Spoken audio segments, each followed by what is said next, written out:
write here. So write code for sales data EDA in Python. Okay, so pass this instruction.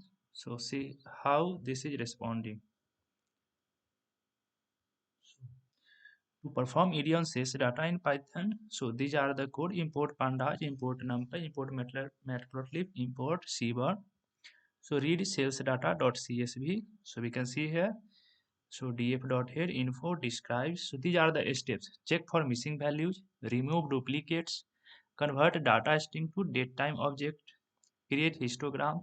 So usually we perform these steps while we are performing exploratory data analysis on any kind of data. So these are the steps. So how? So these are the sample codes ChatGPT is providing. So in this way we can manipulate instructions